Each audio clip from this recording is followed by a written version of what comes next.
next presentation. Thank you very much for the participation and your contribution on the previous one. I hope that we'll manage to discuss on our new subject, which is EU Justice and Home Affairs, and the title, Between Freedom and Security. There is always a dilemma in this area of European integration between freedom and security, and this is the common dilemma for the public sphere, public policy of each EU member state. How many regulations to provide the security for our citizens, for our inhabitants, and does it violate our freedoms? This is the question to discuss, and I hope that we'll have some exchange of opinions in this matter. As for EU Justice and Home Affairs, or the area of freedom, security and justice, this is a very new path of European integration, 80s, 90s. There were some groups of integration before the 70s, for example, the group of Trevi and so on. And in 80s and 90s, European leaders decided to integrate each other in this area of freedom, security and justice, which has very much in common with internal security, with systems of justice. So the core of the sovereignty of each EU member state, each European state, and it was very, very difficult for the member states to integrate each other in this area because it was not economy. It had very much in common with the internal security, the work of the internal security institutions as police, as judiciary.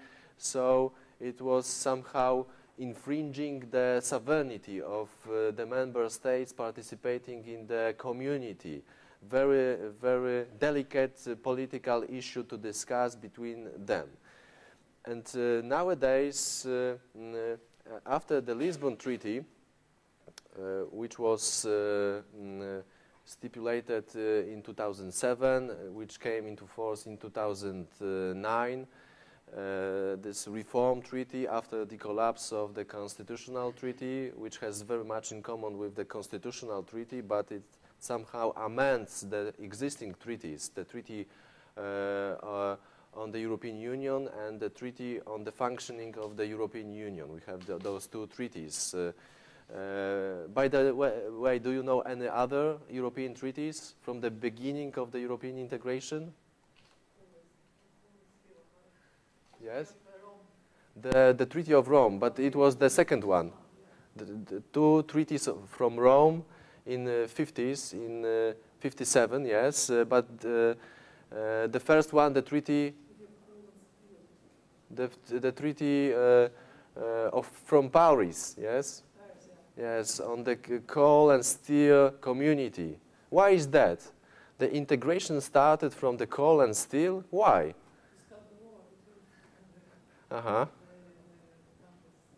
So this was there were the factors for the industry, for the military purposes, and that is why, in this narrow sense, European states, as France and Germany and Benelux states, decided to integrate the economies in this narrow area to get rid of the war between them. And this was the cornerstone of the peaceful process between France and Germany. And integration according to functional theories, not federational one, yes, from the bottom, from the narrow areas, technical, economical, not from the very first day of integration, setting up the parliament or the common institutions, violating the sovereignty of the states participating in the community. Yes, this was very narrow integration at the time. Then we had treaties from Rome establishing common market and so on and so on. We had in 1991 the treaty from Maastricht setting up European Union with 3 pillars, and we are discussing the 3rd pillar. But after the Lisbon Treaty, we have no pillars in the European Union. So this is the step forward to federalize our project, European project, perhaps, to spread the qualified majority voting on those areas that were intergovernmental, namely the foreign policy, which was the 2nd pillar, and this internal cooperation, which was the 3rd pillar. Yes, so this is something like the way forward, move forward to the federalization of creating the common state, European state, consisting of these national states. Do you think that this is possible? Do you think that we need this common European state in Europe, consisting of? If we want to compete with the US, but I think it's a long way to go. Take that, even if we do. This is the future. This is the future. But think about this. We have parliament, we have commission, we have council, we have president, we have high representative for foreign affairs. Yeah, but we don't have yet like a single one phone call like US takes. Yes, what is the phone call to Europe, yes? As the famous quotation from the Henry Kissinger, yes? But we do not possess another very, I think, important factor for the federation, the people. The people, the inhabitants. Well, we have yes, we have European citizenship, yes? What do you think about this institution? This is very important for us? This is part of our identity, or something that is additional to our national citizenships, our national identities? Because to create the common state, we have to possess demos, yes, as Habermas and Joschka Fischer claims. We have to possess people. We have to possess identity. Do we need to create European identity from the top, or should it be from the bottom? A natural process. What do you think about this? When you think of, I think Europeans in general, they only think of themselves as European when compared to Americans or Chinese. But when it comes to looking inside of the European Union, they see each other as French. They see their national identity first. They do not see the European identity. But also the European Union states, and even the treaties state that cultural identity is very important, and it is not something to be mixed with. To be messed with. You don't. There are even some exceptions when it comes to protecting items who are establishing the national identity. For example, like cultural, very important national cultural goods, or specific to one country or to one area. But I think that we also need to think of this as regional identity, because there are a lot of Europeans who don't necessarily identify with their countries, but identify more with their region.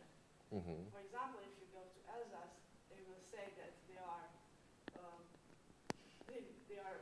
they first come from Alsace and not from France or Germany or whatever, or Switzerland. But also in East Europe, you've got like areas where people identify with their areas, and they look beyond national diversity. For example, on the border between Hungary and Romania, they see themselves as belonging there, as being West Transylvanians, if you want, but they don't. So I think this can actually be a plus, because in this way you can actually implement the European idea better, because this thing of being very proud of your nationality can come between the European feeling and the people. So if you try to look at it from a regional state of mind, then you could easily ease yourself into it if you want. But I think that there must be also regulations which stipulate the same rights and obligations for all the citizens, because you can call yourself European, but if you state that if you're an East European you've got less rights than a West European, then you make a distinction in between, so it's not the same thing. And all of this scrambles. So I think that regulations and national regulations, which are the same in all the European countries, can help this. But you cannot expect somebody to feel European if he hasn't got the same rights and obligations as the other Europeans. And this is a major issue because now, with the excuse of the crisis, every country stipulates the way it wants, and this criteria of European citizenship is kind of left behind, and it's not even taken into account. Any other comments? Yes? I quite agree with what she said, because I believe that the difference actually between the US and Europe is that in US they don't have such a discussion right now, because either you come from either your identity is more like African, European, or whatever. Since you became American, you just became American. They don't look at where you were born or what's your identity, essentially. They built this Americanized identity for whomever you are. And this is the difference, I think, between Europe, because when you think globalized, and this is what makes actually US as strong as it is, it's because they have people from everywhere, but they all feel American more than anything else. Since in Europe it's different. In Europe you can have people from everywhere, from all over the world. They can live for years and years and even tens of years here, but they will still have this identity. We are European, we are French, we are Spanish, or whatever, but we come from. In America it's different. I think this is what we should work on, and the media is doing much, is actually hurting this subject a lot, because we stick to the point of where do you come from, and we do not build this Europe identity, which I believe Europe should build and attribute to every European citizen. Yes? I agree with my colleague what she was saying previously, that if we create rules, if we create the same rights and obligations for the citizens, then I think we will feel Europeans. And this will help to create maybe the EU identity or EU citizenship, European citizenship from the bottom up. Because, I mean, you feel that you have the same rights and you will be treated in the same way. We have the same social rights or whatever, then this will create the EU identity. If we create from the bottom up, I mean, we just say that you are a citizen, but if you don't feel that, feel like So this is the feeling of belonging to the community that we should develop. Yes? In response to her comments, I like to say that there are differences between Europe and America, and mainly you take it from a historical point of view. I mean, America is a country by nature, a country of immigrants. So their policy is to have a melting pot, meaning to accept everyone and everything, as long as it doesn't go against the Constitution. But I mean, I do agree with a part of that, but you cannot do the same thing, because here you do not deal with immigrants in general. You've got people who are born here and who have a set of precise principles and traditions. And there are, for example, you cannot in the Balkans, being Orthodox is very important. So this is also why there was this kind of skepticism towards Turkey, because they traumatized the Balkans for hundreds and hundreds of years. So this Muslim Orthodox thing does not mix well together. So no, okay. And also, I do realize that you need to actually understand and go beyond that, but it is very hard to do that when you do not have the same rights and obligations, mainly rights. And yes, in America it's easy because they do have the same rights and obligations. They do not care if you're, even if you're an immigrant, you've got the same obligations as the others. You will have the same rights if you get the citizenship, but you have the same obligations. So they actually, there is a common ground, but you also need to take into account the specificity of Europe. And also something that really defines Europe is are our cultures, our differences. So if we could actually merge that together and make it work and respect each other, I think that would be a European trademark, if you want. Yes, united in diversity. Yes. So, yes? Yeah, I would say that the diversification that exists in Europe is what makes Europe. So maybe we should not compare ourselves to America, just like be like different. And like you said at the end, like be different, and that's what makes like what makes Europe strong. So maybe we should like think like, okay, we're European, but like in the same time we think that okay, we're different, and each country like should participate in what should do best. And this way, like we all unite. That is very idealistic point of view, but what about the acceptance, the tolerance for the otherness in Europe? Yeah, but I don't think we'll get. We are ready to accept, to tolerate otherness, because this is the very important factor for the creation of the common identity, tolerance for the otherness, yes? But I believe there's a huge contradiction in Europe, which is, for example, for the introduction of Romania and Bulgaria to the European Union. First of all, it was discussed, it was okay, they're going to join the European Union. But then after a couple of years, we've seen that this huge immigration started to come from Romania, and those countries is not doing good to Europe, at least in France. So we just started, which made a huge debate in France. Let's just, how can I say that? I can't find the word actually. We just bring them back to their countries. So I believe okay, we can think about being united and Europeans all being together, but there should not be a comeback in decisions, because every decision should be employed before things like what happened. So and when we compare to the US and the US model, if we see we're saying that it's different. Okay, it's different. There is reasons. Maybe they cannot apply to Europe, but those are the reasons. We should be aware of them, and then to apply them or not, that belongs to Europeans. Yes? I think there should be a difference between political reasons and economical reasons.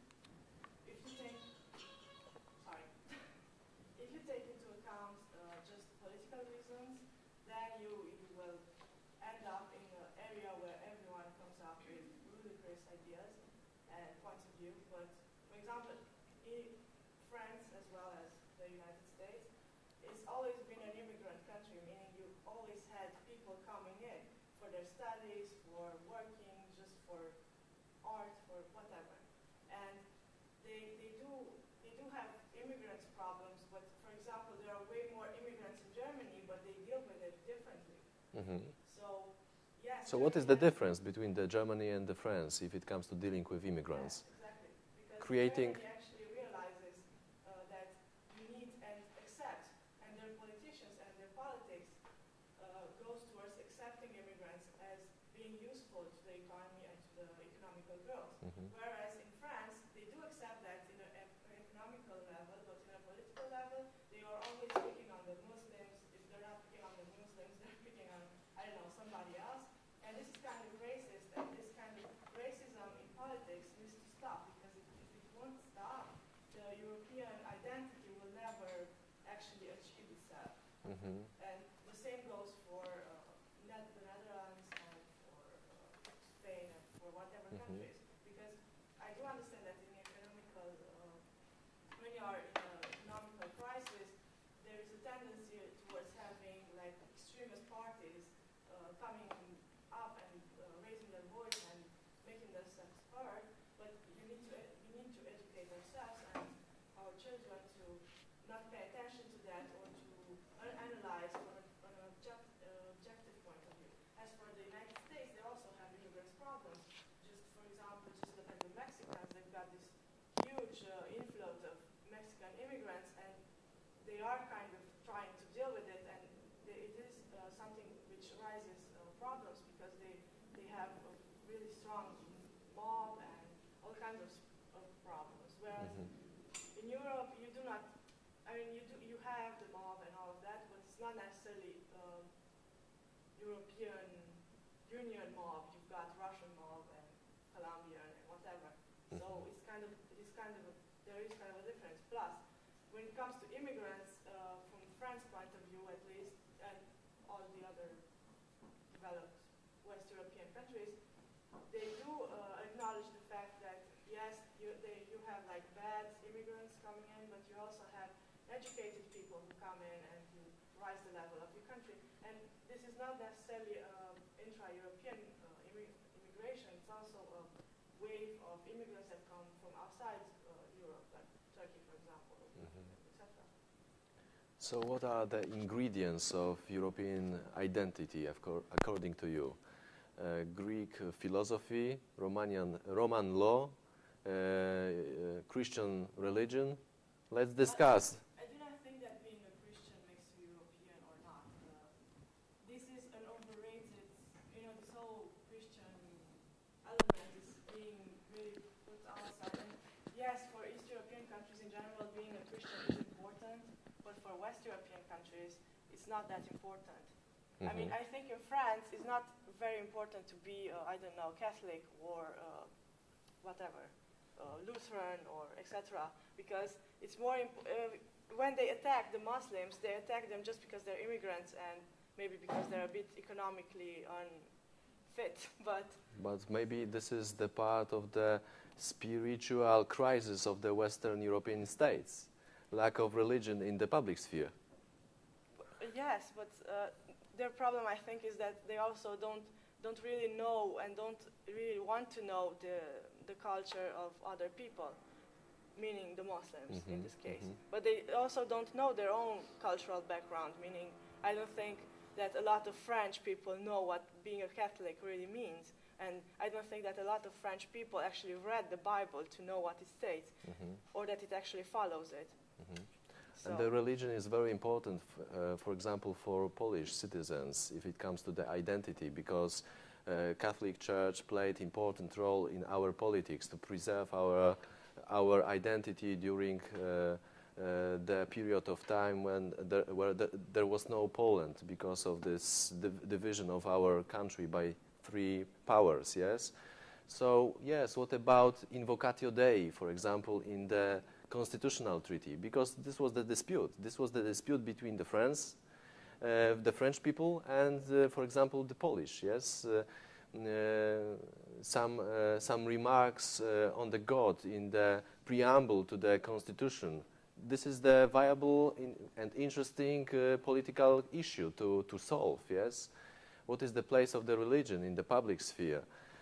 For Poles, for Eastern European sphere, it is very important ingredient of our identity because of these historical reasons. Yes, yes, there is the process of secularization of our state as well, coming from the Western European states. No doubt about this, but still the question of the religion stays, and some thinkers believe that this crisis of Western European states, for example, Peter Sloterdijk, Habermas, these profound philosophers and thinkers believe that lack of the religion in the public sphere is one of the factors causing the crisis, the spiritual crisis, which is beyond our discussion on the European Union. But maybe we can share our views on this. It is a part of the crisis of our civilization. Perhaps this is something we have to deal about. Why isn't the issue in the US, for example, since it's a very, very, very conservative country. The US is one of the most conservative. Everyone thinks that US, okay, it's liberal, religions are important, but in fact, it is. It is very important. Think about speeches of the presidents. The end of the speeches of the presidents. God bless America. Yes.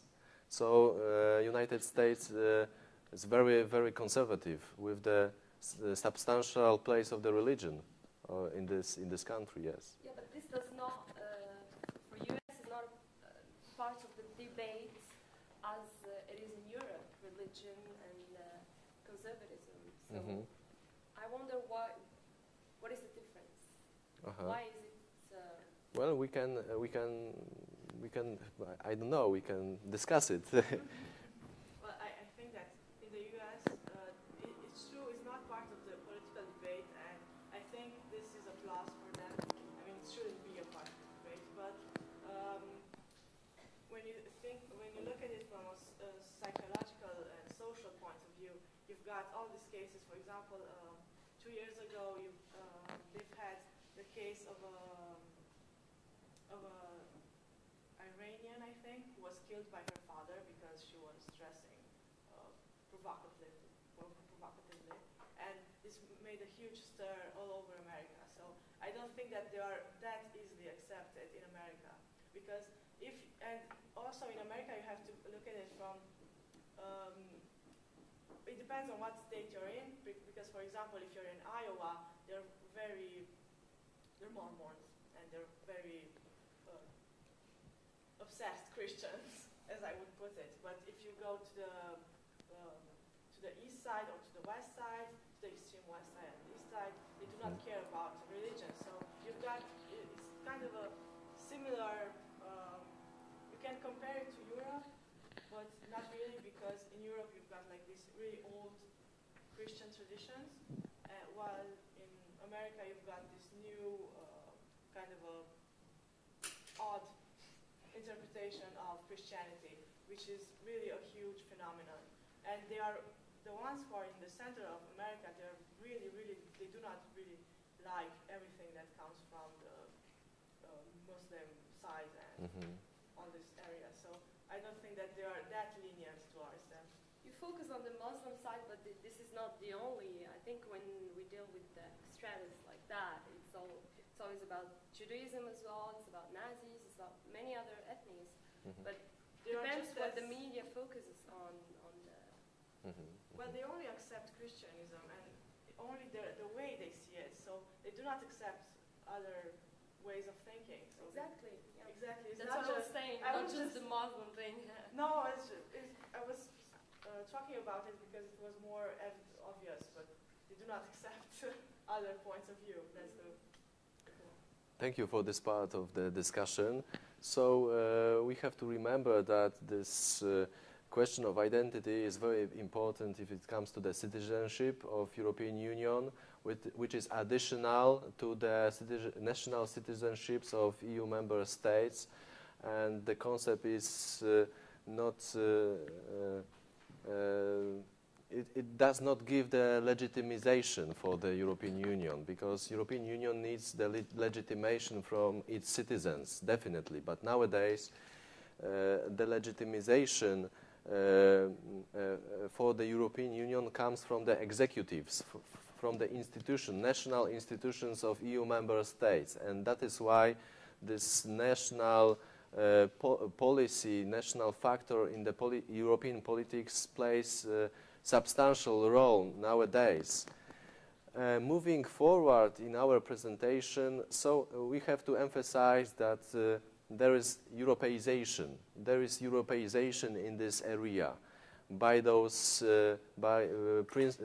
principles of uploading and downloading. So the most powerful states, I believe, upload the national security measures to the European level in order to make its external environment more safe. And this is particularly the case of France.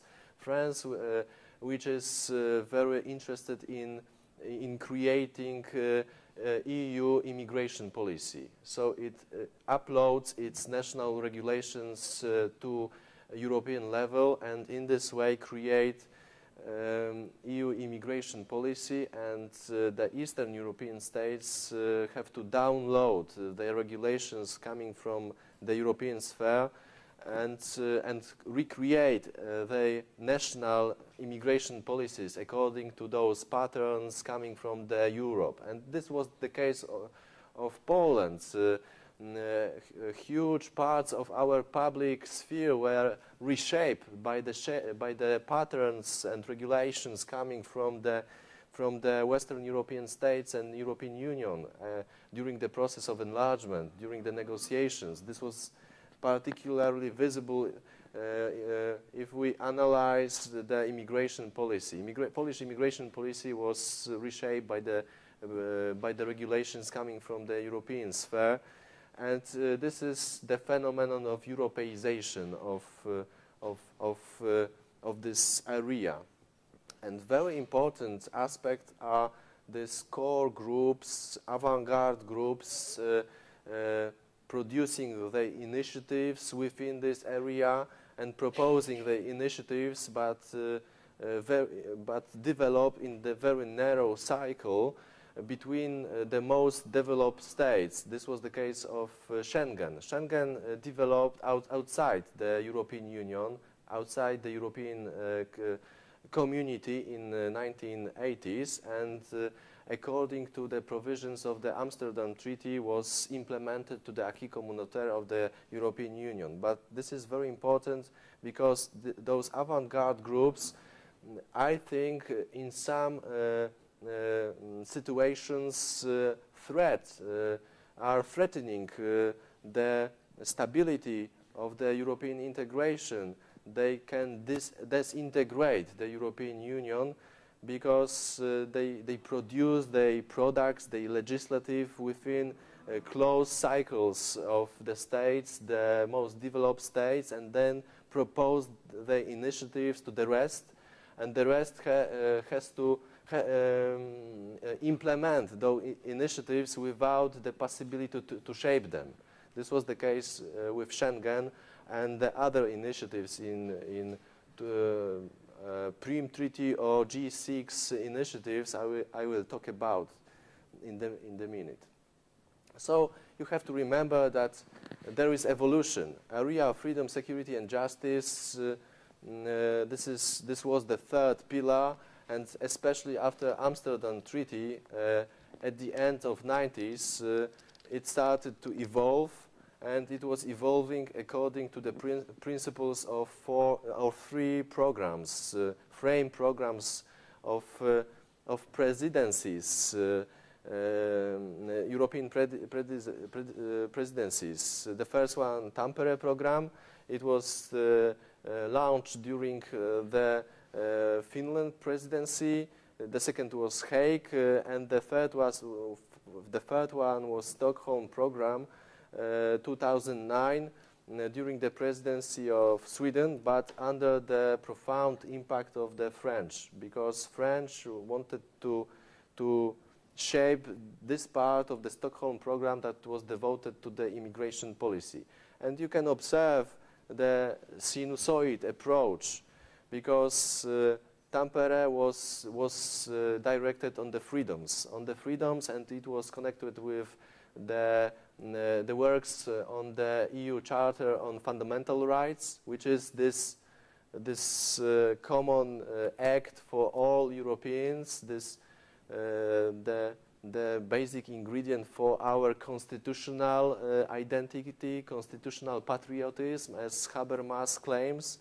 So Tampere was directed on the freedoms. Hague program was directed on the security. This was the program established after terrorist attacks in New York, and then developed during the attacks in London and in Spain. So this was connected with security. And Stockholm, coming back to the idea of freedom, So this was this sinusoid approach, as we can say. And enormous impact on this area of European policy was connected with enlargement, Eastern enlargement. So this area was created during negotiations with candidates. Candidates had no real impact on creating this area, but they had to implement full acquis of area of freedom, security and justice without the possibility to shape it, in fact. And there were security clauses in the accession treaty allowing to shut down this initiative towards new EU member states because of the problems in implementation of acquis in those states. So new EU member states were somehow excluded from the creation of this part, very important part of the European integration, especially nowadays after the Lisbon, because it seems that in the hierarchy of norms and principles, this area of freedom is higher than the common market. To Lisbon, before the Lisbon, European integration was very much like economics, but European leaders came to the thought that this is not enough, especially for the provision of identity and legitimization for the European project. And that is why the question of citizenship, the question of internal security was put in front of the system of the values at the top of the hierarchy of the European values. So very important area, but shaped by the very narrow group of states within the European Union. And we can observe the lack of trust and confidence to new EU member states in this area. In the implementation of acquis, there was the dispute. One of the substantial issues during the accession negotiations of Poland, border protection, and profound funds were provided to Poland to make our border, external border with eastern states working well, in order to get rid of illegal immigration from the states, because Western states were preoccupied with the vision of illegal immigration coming through this poorly protected Polish border to Poland, and then using the means of Schengen to Germany, France, and so on. So I think that new EU member states, because of this principle of center-periphery dispute, were and still are somehow dysfunctional in this area. They do not possess internal capacity to shape the principles of this area, and the principles of this area are shaped by the principles coming from the Western European states. And yes, perhaps we can discuss, because Poland did not join the Schengen area, for example, from the very first day of its accession to European Union. It was 2007, 2008. So yes, we had to take measures. We had to improve our internal capabilities, especially our participation in the SIS-1 and SIS-1 for all system of exchanging informations, precious, delicate information on internal security, and then join the Schengen area. Because, you know, this area is all about exchanging delicate information on criminal matters, on the fingerprints, on the stolen cars, and the cooperation between the internal security service. And there is much there is no trust in this cooperation between the services of various European states. It should be improved, and I think that Eastern European states are somehow excluded from this cooperation. And in 2004, there was substantial shift in the European Union. Anonymity, which is voting by all the states in favor and against, was replaced by qualified majority voting in the Council. And this is very important because it changes the way the decisions are taken in the European Union, and it influences on the position of various states within the Council. We have no time to discuss it, but in internet, you have many interesting publications analyzing voting in the Council, in the bodies of the European Union. You can analyze it. Some of you probably will become European diplomats, representatives to the European institutions, so you have to be aware that there is a voting, and various systems of voting are used in this in the bodies of the European Union, and the impact of these systems is different. Anonymity is different than qualified majority voting. And the last initiatives, I believe, very interesting, although very dangerous for the whole structure of the European Union, G6 and Prüm Treaty. These were the initiatives directed on the internal security, exchanging information mainly about terrorist activities and organized crime groups. G5 was established by the French and Germans, and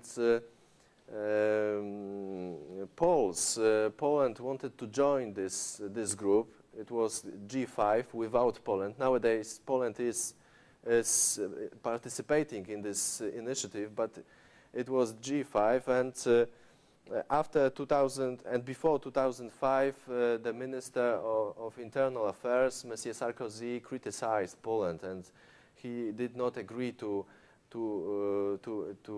enlarge this initiative on Poland. But it changed after 2005 because of the collapse of the constitutional treaty and new debate on the reform of the treaties.